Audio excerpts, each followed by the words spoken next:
You got the thing you wanted, the job, the relationship, the house, the number in your bank account, the milestone you told yourself would finally make you feel okay. And for a moment, maybe a day, maybe a week, it did. And then the feeling faded, and the wanting came back, quieter at first, then louder, a low hum of dissatisfaction that no achievement, no purchase, no milestone could silence for very long. And you started to wonder, is something wrong with me? Why can I never just be satisfied?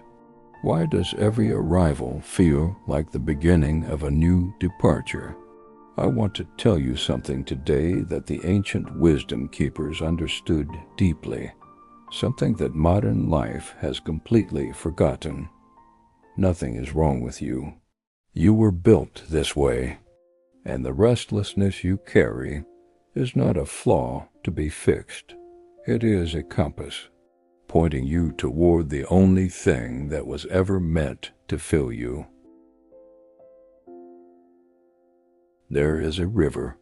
It begins high in the mountains, a thin, urgent trickle pushing through ancient rock, finding its way down through forests and valleys with a single unspoken purpose. As it travels, it grows. Other streams join it. Rain feeds it. It becomes wide and strong and beautiful. And along the way, it encounters things. A still lake invites it to rest. The river flows in, fills the lake, and moves on. The lake was beautiful, but it was not the destination. A vast meadow opens up, and the river spreads wide, slow, and generous, nourishing everything it touches. The meadow was nourishing, but it was not the destination. A great city rises on its banks. The river powers the city, sustains it, gives it life. The city was important, but it was not the destination. And then one day, after a journey that has taken it through forests and valleys, through still lakes and wide meadows, through great cities and silent deserts, the river reaches the sea. And something extraordinary happens. The river does not stop at the edge. It does not pause and admire the view. It does not hold itself back. It simply dissolves. It pours itself completely into the vast, endless, boundless sea. And in that pouring, in that complete and total surrender, it finds the only rest it has ever truly known. The river was not restless because something was wrong with it. It was restless because it had not yet reached the sea. You are the river, and everything you have ever wanted, every job, every relationship, every dream, every milestone was a lake, a meadow, a city, beautiful, meaningful, worth loving, but not the sea. Here is what the world tells you about your restlessness. It says you are not satisfied because you do not have enough yet. Get more, achieve more, buy more, become more. The right partner, the right career, the right body, the right number of followers, the right amount of praise. And so you chase, and you arrive, and you feel it, that brief, brilliant flash of satisfaction, and then it fades, and you chase again. This is the oldest trap in human history. The ancient wisdom keepers had a name for it. They called it the thirst that drinking only increases. Because here is the cruel irony of chasing the world for satisfaction. The more you get, the more you want. The appetite does not shrink when it is fed.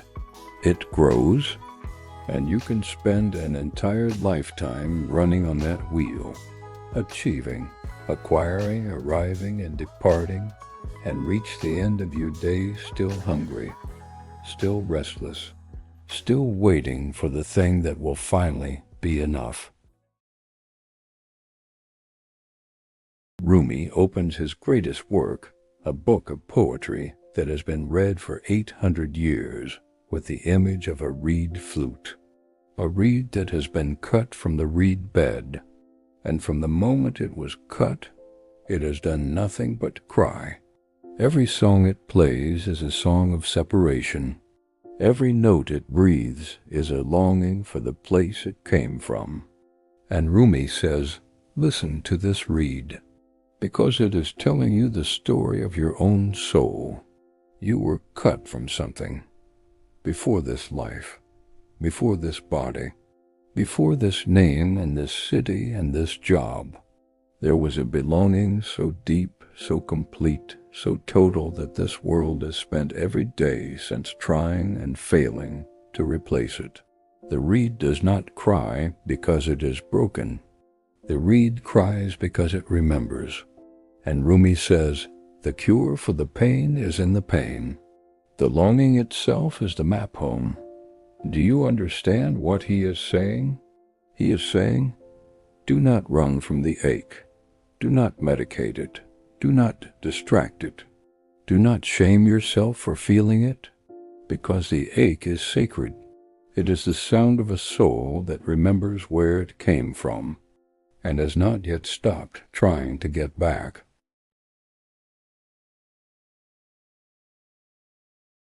Let me name 4 things that we pour our restless souls into, hoping they will finally be the sea.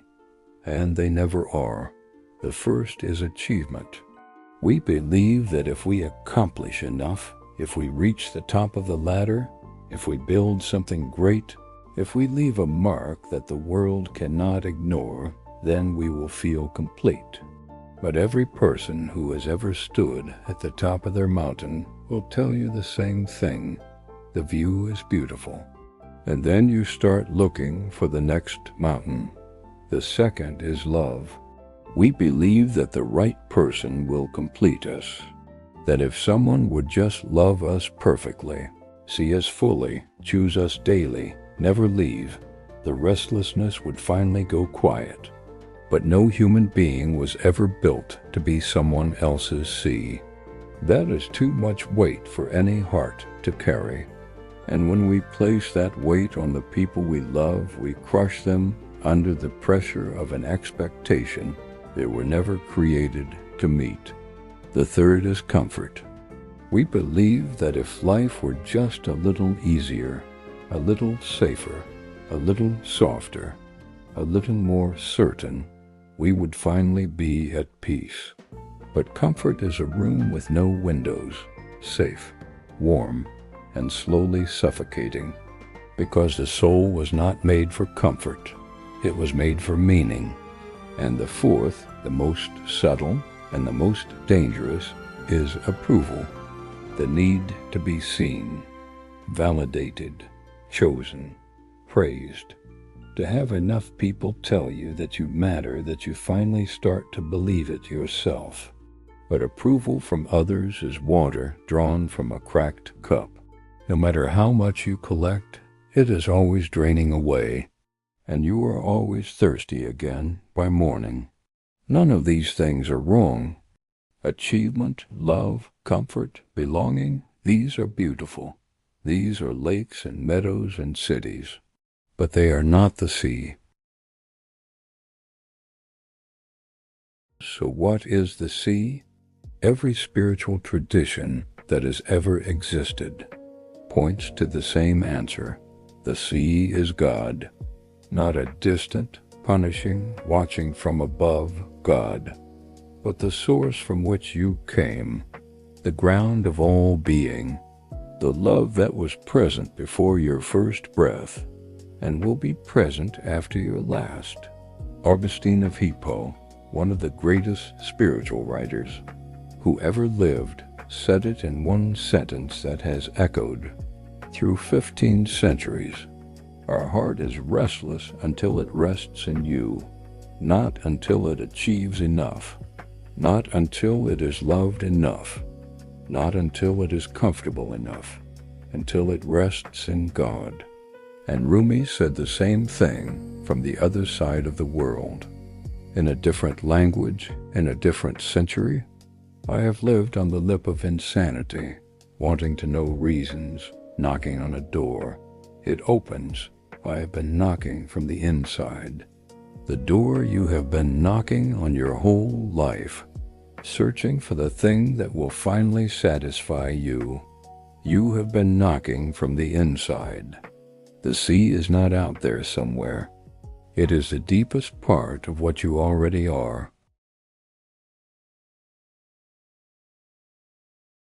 So how do you stop running from lake to lake and begin the real journey toward the sea? The wisdom tradition gives us 3 invitations. The first invitation is to stop mistaking the symptom for the disease. When the restlessness comes, when the ache rises and the wanting starts, do not immediately reach for the next thing. Sit with it for just a moment. Ask it, what are you actually telling me? Because the restlessness is not the enemy. It is the messenger. And the message is always the same. You are looking for the sea and a lake again. The second invitation is to practice presence. The restless soul is almost always living in the future, in the version of life that has not arrived yet, in the thing that will finally make everything okay. But God does not live in the future. God lives in the present, in this breath, this moment, this ordinary, unremarkable, completely sacred right now. The mystics called it the eternal now, the only place where the sea can actually be found. And the third invitation, the deepest one. Let your longing become your prayer. Instead of running from the ache, turn it upward. Say, God, I do not know why I am restless. I have everything I was supposed to want, and I am still hungry. So here I am, with my hunger, with my restlessness, with my unanswered ache. Come and fill what nothing else can. That prayer, honest, unpolished, desperate, is the river finally turning toward the sea. You are not broken because you are restless. You are not ungrateful because the things you have do not fully satisfy you. You are not weak because the ache keeps coming back. You are a river, and rivers were made to move, to flow through beautiful places, to nourish everything they touch along the way, to carry life wherever they go. But a river that tries to make a lake its home becomes a swamp. You were not made to stay. You were made to keep moving until you find the one place where moving is no longer necessary, where the current slows, where the water widens, where the boundary between you and the vast, endless, loving sea simply dissolves. That place exists. And your restlessness, the very thing you have been ashamed of, the very thing you have been running from, has been pointing you toward it. Until next time, listen with your heart. This is the Spoken Soul.